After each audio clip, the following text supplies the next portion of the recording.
یا خدا حج پہ بلا کے میں کعبہ دیکھوں، کاش ایک بار میں پھر میٹھا مدینہ دیکھوں۔ الحمدللہ رب العالمین والصلاة والسلام علی سید المرسلین، اما بعد فاعوذ باللہ من الشیطان الرجیم، بسم اللہ الرحمن الرحیم۔ الصلاة والسلام علیک یا رسول اللہ وعلی آلک واصحابک یا حبیب اللہ، الصلاة والسلام علیک یا نبی اللہ وعلی آلک واصحابک یا نور اللہ۔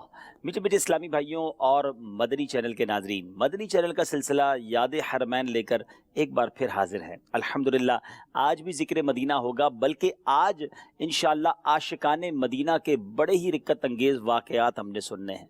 مدینے تو لاکھوں لوگ جاتے ہیں، مگر کچھ ایسے جاتے ہیں کہ بہت ساروں کے لیے بہت ساری یادیں چھوڑ جاتے ہیں۔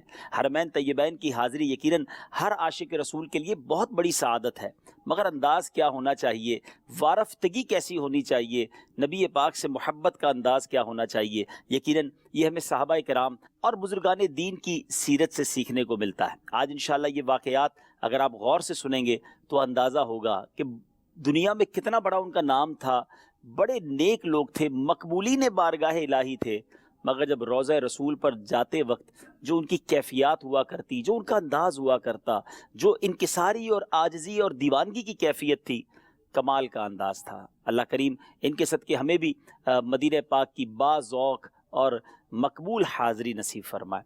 آئیے سب سے پہلے ایک بہت ہی خوبصورت حدیث پاک سنتے ہیں، اور یہ حضرت امیر المومنین مولا علی کرم اللہ تعالی وجہ الکریم اس کے راوی ہیں۔ آپ فرماتے ہیں کہ نبی پاک علیہ الصلوۃ والسلام کی اپنے مزار میں جلوہ گری کے بعد، یعنی دنیا سے پردہ فرمائے ہوئے صرف 3 دن ہوئے تھے، تو ایک بدو کہتے ہیں ناظرین گاؤں سے آنے والے لوگوں کو، جو مدینہ منورہ کے اطراف میں گاؤں کے لوگ ہوتے تھے، ایک ولیجر بدو کہا جاتا ہے اسے، تو وہ آیا شخص اور اس نے آ کر اپنے آپ کو قبر منور پر گرا لیا۔ یاد رہے اس وقت یہ دیواریں اور اس طرح کا پیکنگ والا نظام نہیں تھا کہ اندر کوئی نہیں جا سکتا تھا، 3 ہی دن ہوئے تھے، تو باقاعدہ قبر انور پر اپنے آپ کو گرا لیا اور اس کی خاک پاک اپنے سر پر ڈالی، اور یوں عرض گزار ہوا، یا رسول اللہ صلی اللہ تعالی علیہ وسلم، جو کچھ آپ نے اللہ تبارک و تعالیٰ سے سنا ہے وہ ہم نے آپ سے سنا ہے، اور وہ کیا ہے؟ اور پھر اس نے قرآن پاک کی سورہ نساء کی آیت نمبر 64 تلاوت کی۔ کمال کی آیت ہے۔ حاضری مدینہ اور مدینہ شریف کیوں جائیں، اس کا اتنا شاندار جواب ہے، اتنی خوبصورت اس کی تشریح ہے۔ اللہ تعالیٰ قرآن مجید میں کیا ارشاد فرماتا ہے، آئیے اس آیت کی تلاوت اور اس کا ترجمہ سنیے۔ وَلَوْ أَنَّهُمْ إِذ ظَلَمُوا أَنفُسَهُمْ جاءوك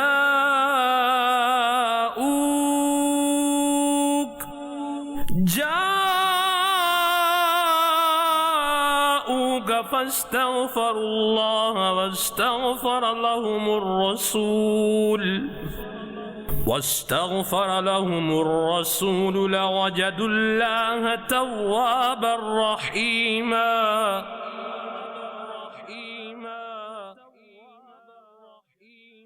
اور اگر جب وہ اپنی جانوں پر ظلم کریں تو اے محبوب تمہارے حضور حاضر ہوں اور پھر اللہ سے معافی چاہیں اور رسول ان کی شفاعت فرمائے تو ضرور اللہ کو بہت توبہ قبول کرنے والا مہربان پائیں۔ اب ناظرین یہ آیت کی تلاوت کی اور پھر کہا، یا رسول اللہ صلی اللہ علیہ وسلم، میں نے اپنے اوپر ظلم کیا ہے، یعنی میں نے گناہ کیے ہیں اور آپ کی بارگاہ بے کس پناہ میں حاضر ہوا ہوں، آپ میرے واسطے استغفار فرمائیں۔ قبر انور سے آواز آئی۔ ذرا غور سے سنیے گا ناظرین، مولا علی کرم اللہ تعالی وجہ الکریم روایت کر رہے ہیں اس روایت کو کہ قبر انور سے آواز آتی ہے، قد غفر لک، یعنی تحقیق تیرے گناہ بخش دیے گئے ہیں۔ میں اس بات پر تو بعد میں آؤں گا کہ اس کی دیوانگی کیسی تھی، اس کا انداز کیسا تھا، کرم نوازی نبی پاک نے کیسی کی، وہ 1 منٹ بعد بات کرتے ہیں۔ پہلے میں سوال کرنا چاہتا ہوں ناظرین سے کہ روایت کون کر رہا ہے؟ امیر المومنین مولا علی کرم اللہ تعالی وجہ الکریم، اور آپ کے علم کا عالم یہ ہے کہ نبی پاک فرماتے کہ میں علم کا شہر ہوں، علی اس کا دروازہ ہے۔ اگر یہ شخص کا رویہ، اس شخص کا انداز، اس شخص کا ایٹیٹیوڈ شریعت کے مخالف تھا، طریقہ درست نہ تھا، تو کبھی بھی حضرت علی اس روایت کو بیان نہ کرتے۔ مولا علی کا اس روایت کو بیان کرنا یہ بتاتا ہے کہ دربار رسول پر کیسی دیوانگی چاہیے، دربار رسول پر انداز کیسا ہونا چاہیے، یعنی نبی پاک سے کیسے گفتگو کرنی چاہیے۔ سبحان اللہ، یعنی صحابہ سارے یہ ایمان رکھتے ہیں کہ نبی پاک اپنی قبر انور میں حیات ہیں، اور یہ ہماری بات سنتے بھی ہیں اور ہم پر کرم بھی فرماتے ہیں۔ اور آپ نے سنا کہ جواب آتا ہے قبر انور سے، قد غفر لک، یعنی تحقیق تیرے گناہ بخش دیے گئے ہیں۔ اللہ اکبر۔ یہ ایک ہی روایت ہمارے بہت سارے عقیدے کو کلیئر کر دیتی ہے، عقیدے کو مضبوط کر دیتی ہے، ایمان کو تازہ کر دیتی ہے۔ وفاء الوفا میں یہ روایت موجود ہے۔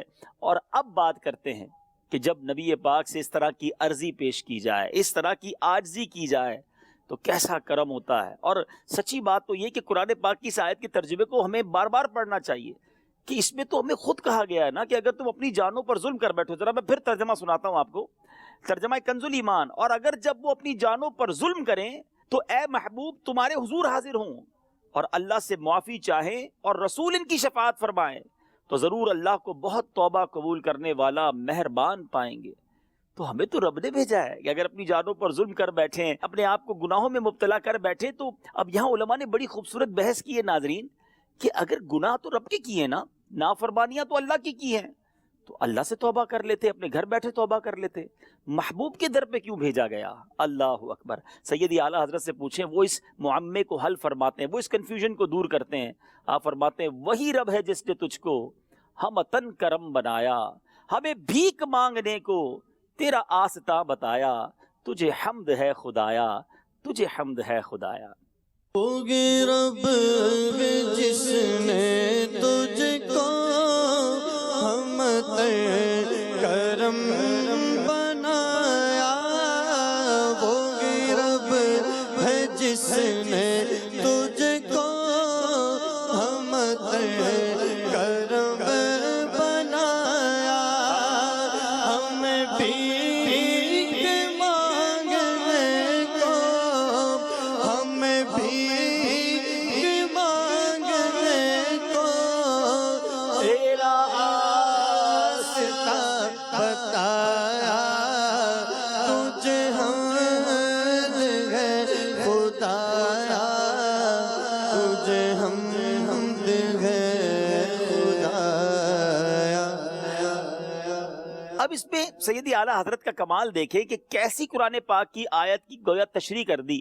ایک اور شعر میں اس بات کو، بلکہ لفظ جاؤ کا جو قرآن میں آیا کہ اگر اپنی جانوں پر ظلم کر بیٹھو تو محبوب کے در پر چلے جاؤ، تو لفظ جاؤ کا کو اپنے شعر میں کیسے استعمال کیا اور کس پیارے انداز میں بات واضح کر دی ہے۔ آپ لکھتے ہیں آقا مجرم بلائے آئے ہیں، جاؤ کا ہے گواہ، حضور ہم خود نہیں آئے، ہمیں قرآن نے بھیجا ہے، ہمیں رب کی طرف سے حکم ملا ہے کہ مجرم ہو گئے ہو، جرم کر لیے ہیں، گناہ کر لیے ہیں، تو محبوب کے در پر چلے جاؤ۔ آقا مجرم بلائے آئے ہیں، جاؤ کا ہے گواہ، پھر رد ہو کب یہ شان کریموں کے در کی ہے۔ مجرم بلائے آئے ہیں، جاؤ کا ہے گواہ، مجرم بلائے آئے ہیں،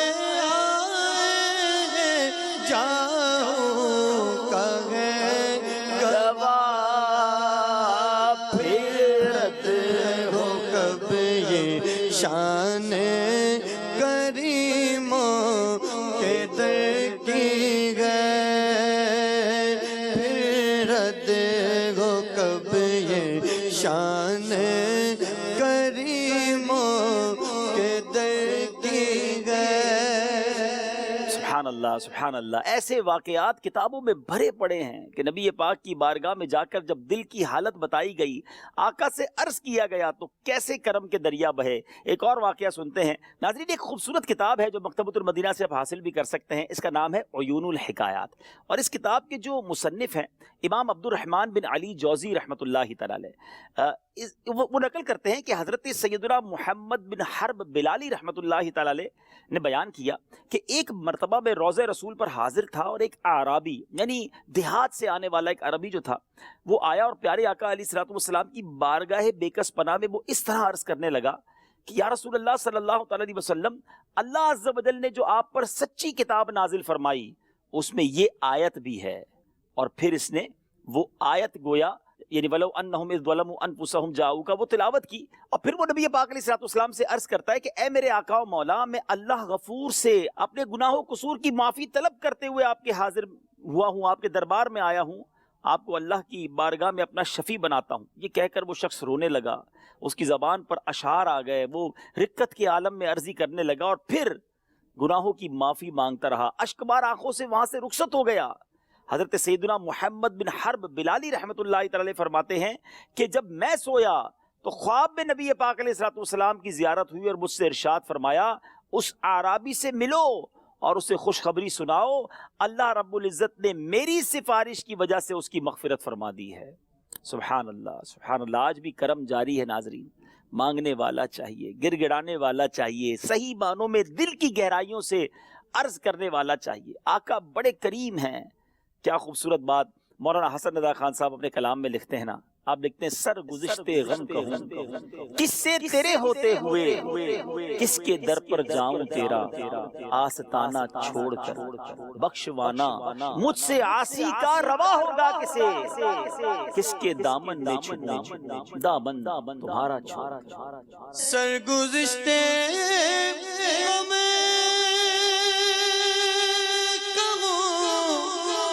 کس سے تیرے ہوتے ہوئے، کس کے در پر جاؤں تیرا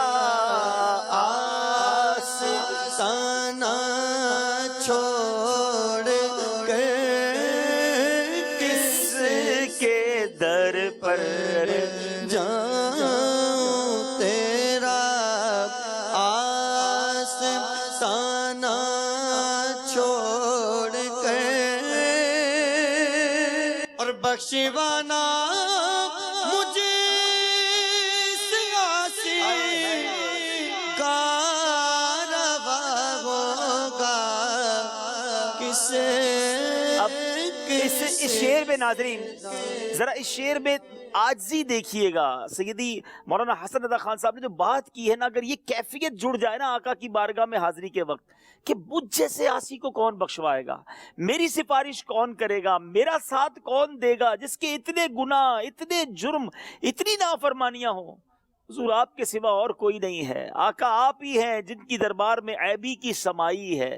بخشوانا مجھ سے عاصی کا روا ہوگا کسے، پھر آقا کس کے دامن میں چھپوں دامن تمہارا چھوڑ کر. بخشوانا مجھے سیاسی کا روا ہوگا کسے، کس کے دامن میں چھپوں دامن تمہارا چھوڑ کر، کس کے دامن میں چھپوں دامن تمہارا چھوڑ کر.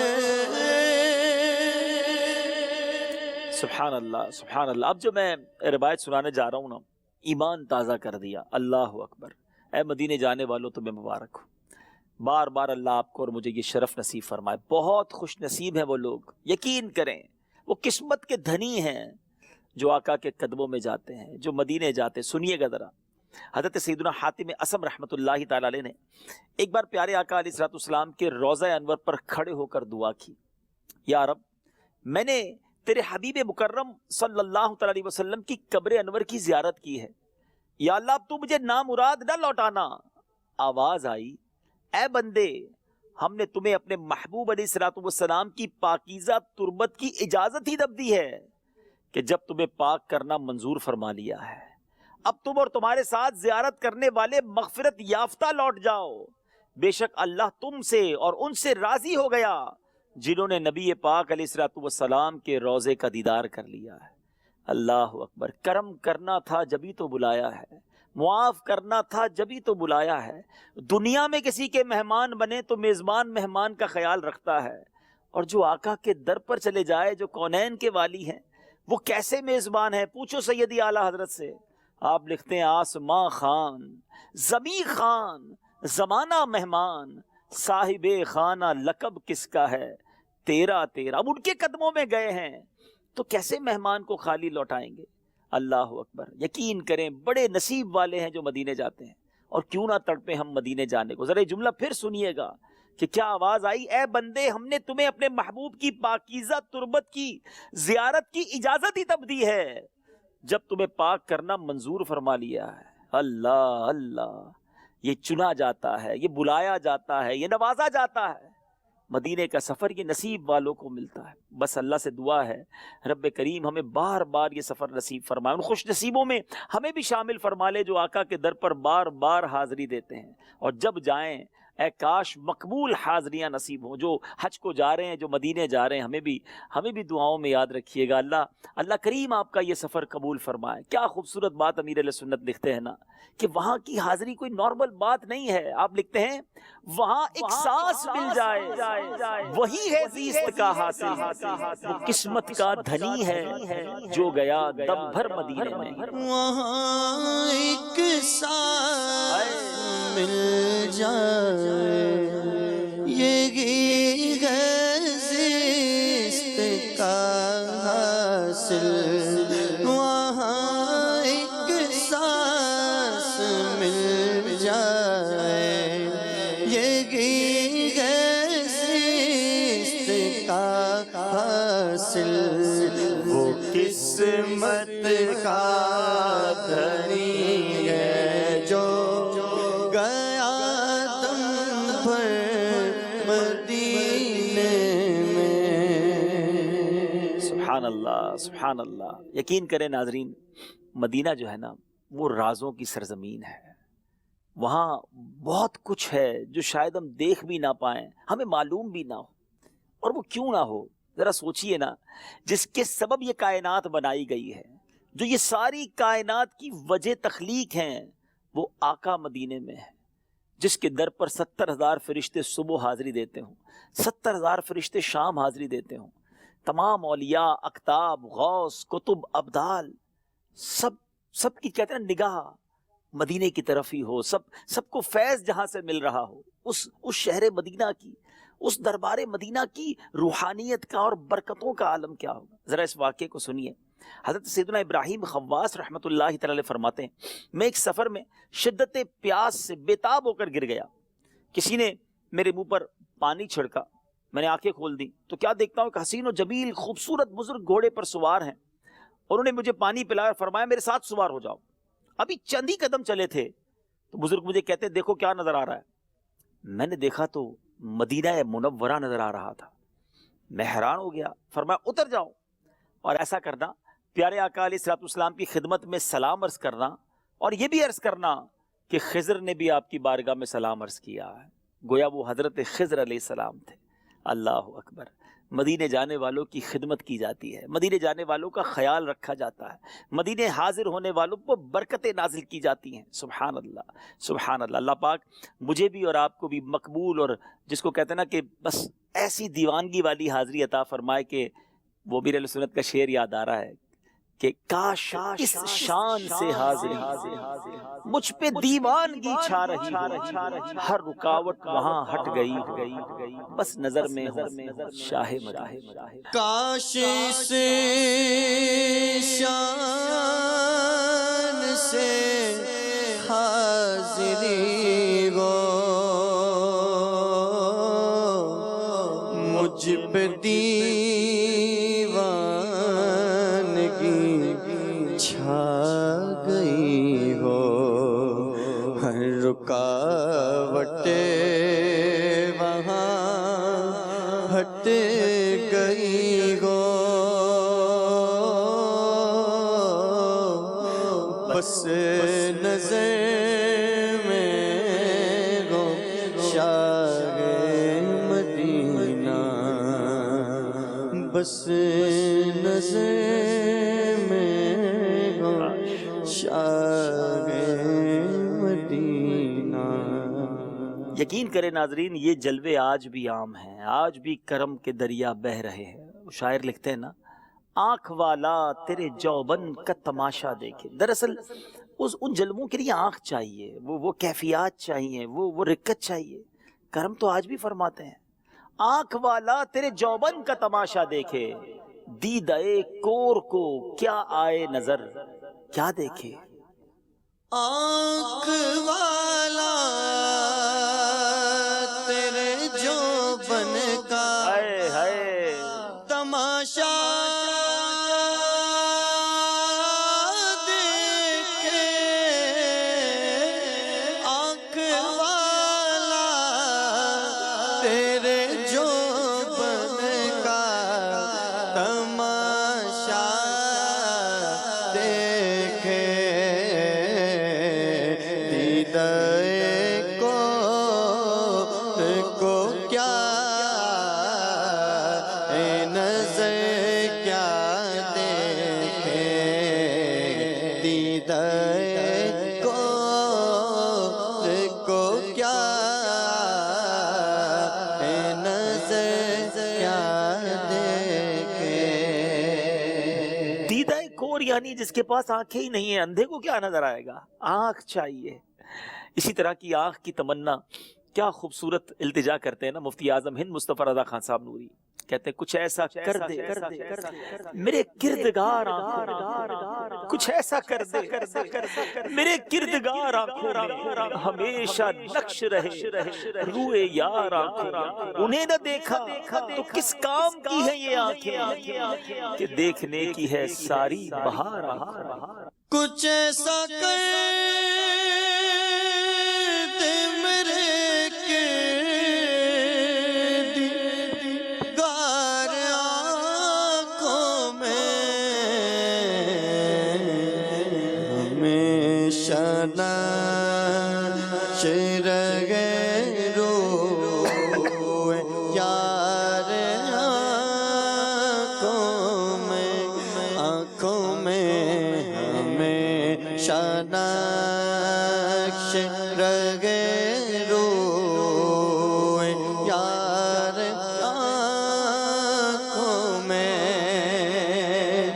اور انہیں نہ دیکھا تو کس کام کی ہے یہ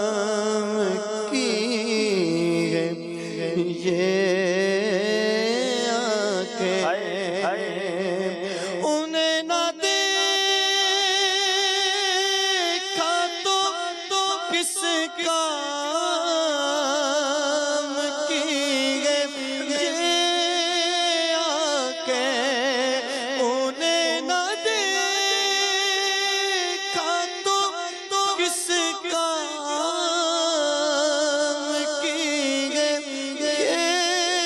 یہ آنکھیں. کہ دیکھنے کی ہے ساری بہار آنکھوں میں کہ دیکھنے کی ہے ساری بہار آنکھوں میں. ناظرین، تمنا تو ہم سب کو ہے، آرزو تو ہم سب ہی دل میں رکھتے ہیں کہ آقا کی زیارت ہو. کون سا امتی ہے جو یہ تمنا نہ کرتا ہو کہ جس کا کلمہ پڑا ہے، جس کے امتی ہیں، رب نے جس کو اتنا حسین بنایا ہے، اس حبیب پاک کا ہمیں بھی جلوہ نظر آ جائے. شاعر کہتے ہیں کاش کبھی ایسا بھی تو ہو خواب میں میرے، اے کاش کبھی ایسا بھی ہو خواب میں میرے، ہوں جس کی غلامی میں وہ آقا نظر آئے. غلام جس کا ہوں وہ آقا تو دیکھوں نا. لیکن ایک اور بڑی اہم بات ہے، اور کبھی کبھی واقعی جب وہ خیال آتا ہے تو سر شرم سے بھی جھک جاتا ہے، کبھی کبھی زبان بھی رک جاتی ہے کہ کس منہ سے میں دیدار کی تمنا کروں. وہ آنکھیں ہیں، وہ آنکھوں میں پاکیزگی ہے. کیا آنکھیں اس قابل چھوڑی ہیں ہم نے؟ فلمیں دیکھنے والے، ڈرامے دیکھنے والے، بے پردہ عورتوں کو دیکھنے والے، انٹرنیٹ پر نہ جانے کیا کچھ دیکھنے والے، وہ کیسے تمنا کریں کہ نبی پاک کا دیدار کروں، اس پاکیزہ اور اللہ بھاتی صورت کو میں دیکھوں، میری تو اوقات ہی نہیں ہے۔ امیر اہل سنت کے بعض اشعار بڑے ہی جس کو کہیں کیلکولیٹڈ اور ہمیں سمجھانے والے ہیں۔ آپ ایک شعر میں لکھتے ہیں نا، نظر بھر کر کبھی تو دیکھ لوں، نبی پاک کی بات نہیں ہو رہی، گنبد خضرا کی بات ہو رہی ہے کہ نظر بھر کر کبھی تو دیکھ لوں میں گنبد خضرا، پے شیخین اس قابل بنانا یا رسول اللہ۔ آنکھیں اس قابل نہیں ہیں۔ کبھی دل میں ایک خیال آتا ہے کہ جیسا بھی ہوں تو نبی پاک کا امتی نا، تمنا تو کر سکتا ہوں، وہ کریم ہے، وہ جب جلوہ دکھائیں گے تو کرم فرما کر یہ آنکھ کے گناہ بھی اللہ کی بارگاہ میں دعا کر کے معاف کروا دیں گے، مگر کبھی کبھی سر شرم سے جھک جاتا ہے۔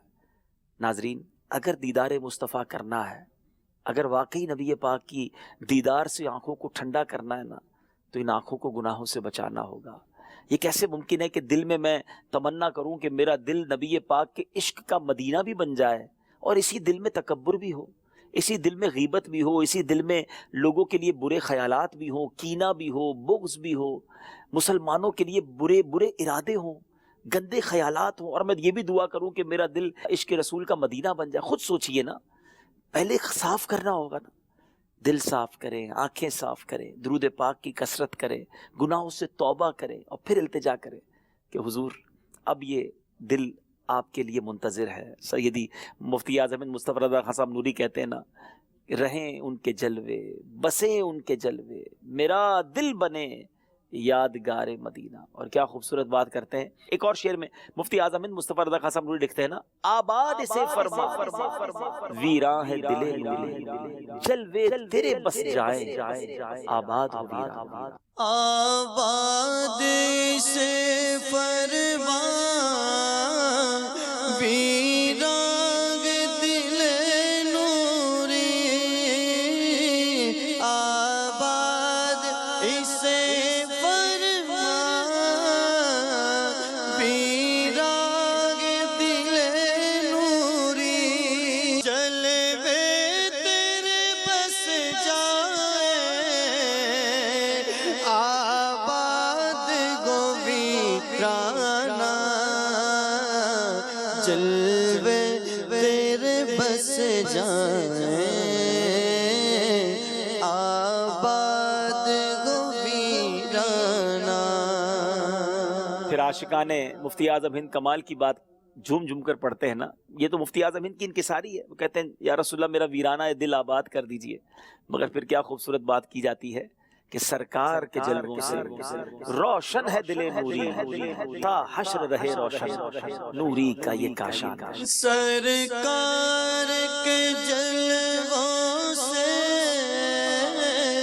روشن ہے دل نوری، سرکار کے جلووں سے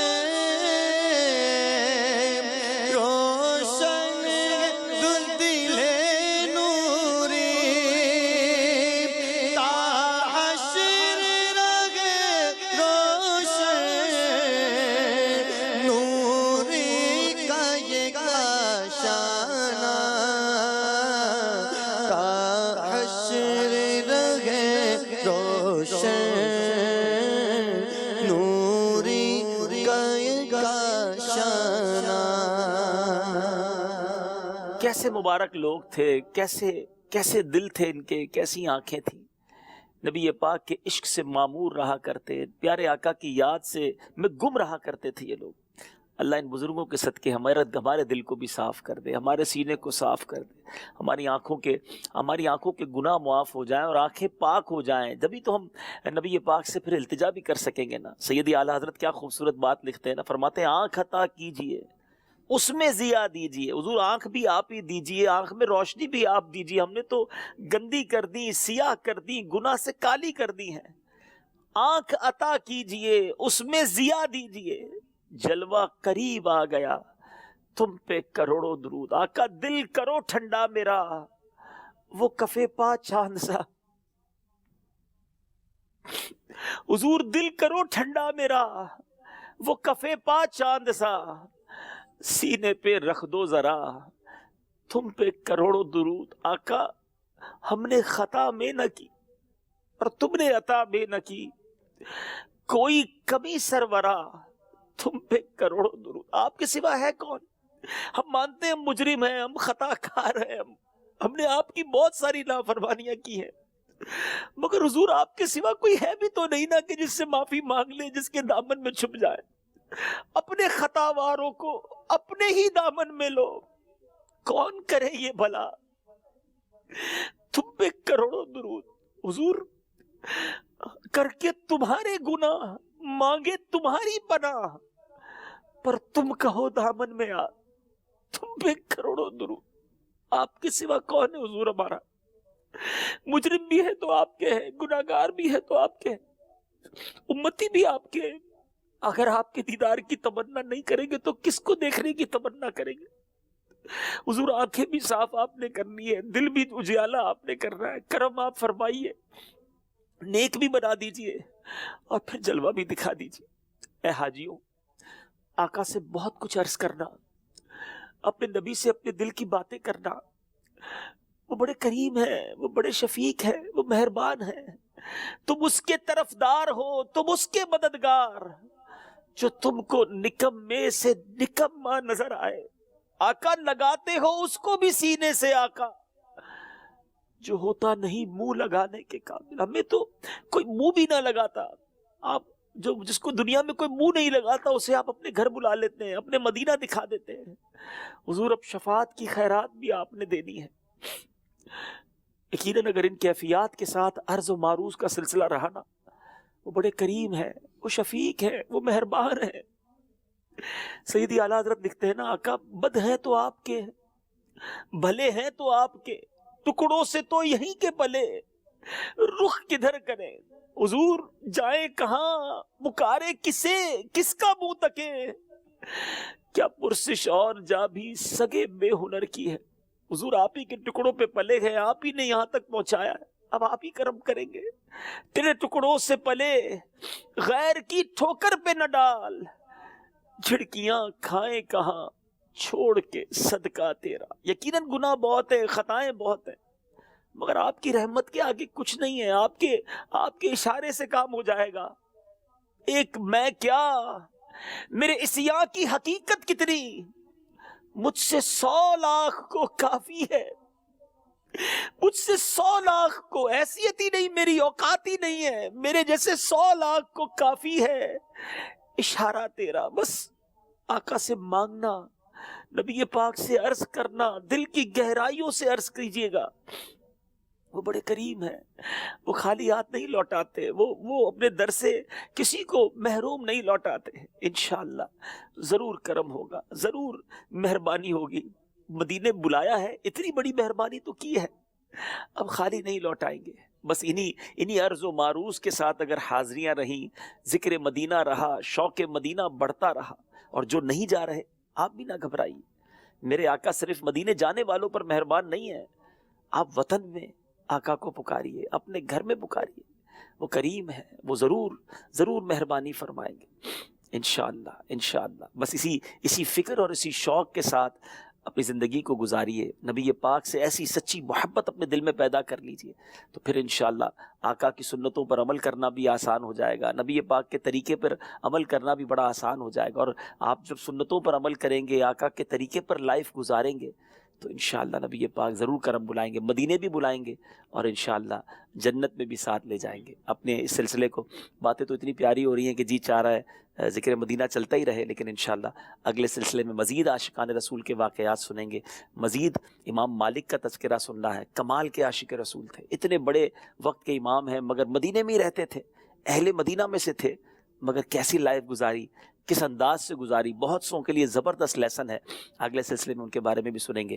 آخر میں دعا پر سلسلہ اختتام پذیر کرتے ہیں کہ اللہ مجھے اور آپ کو بار بار با ذوق مقبول حاضریاں مدینے کی عطا فرما, اور جب مدینے پہنچ جائیں اللہ پاک وہاں کے ذرے ذرے کا ادب نصیب فرمائے. امیر اہل سنت کا وہ شعر ہے نا, مدینہ اس لیے عطار جانو دل سے ہے پیارا, کہ رہتے ہیں میرے آقا میرے سرور مدینہ. مدینہ اس لیے عطار جانو دل سے ہے پیارا, پیارا مدینہ اس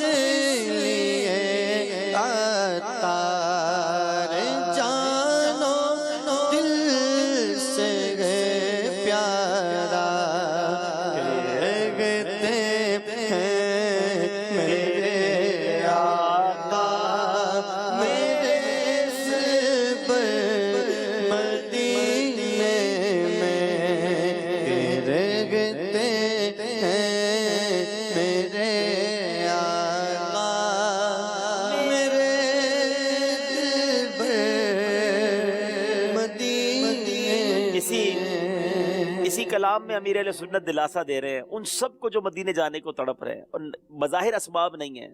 آپ فرماتے ہیں نہ ہو مایوس دیوانو پکارے جاؤ تم بلائیں گے تمہیں بھی ایک دن سرور مدینے میں. نہ ہو مایوس دیوانو پکارے جاؤ تم ان کو. نہ ہو مایوس دیوانو پکارے جاؤ تم ان کو. بلائیں گے تمہیں بھی ایک دن سرور مدینے میں. بلائیں گے تمہیں بھی ایک دن سرور مدینے میں. مدنی چینل دیکھتے رہیے، کمال کا چینل ہے. میں نہیں سمجھتا کہ دنیا میں کوئی اور ایسا چینل ہے جس کو دیکھ کر دل میں خوف خدا بڑھتا ہو، عشق رسول بڑھتا ہو، یاد مدینہ سے آنسو بہتے ہوں، شوق حرمین بڑھ جاتا ہو، گناہ چھوڑنے کا جی چاہتا ہو. اللہ کی رحمت سے یہ آپ کا ہم سب کا مدنی چینل ہے. مدنی چینل دیکھتے بھی رہیے، اس کی دعوت بھی دیتے رہیے. اگلے سلسلے میں پھر ملاقات ہوگی. صلو علی الحبیب صلی اللہ تعالی علی محمد صلی اللہ علیہ وسلم. یا خدا حج پہ بلا کے میں کعبہ دیکھوں. کاش ایک بار میں پھر میٹھا مدینہ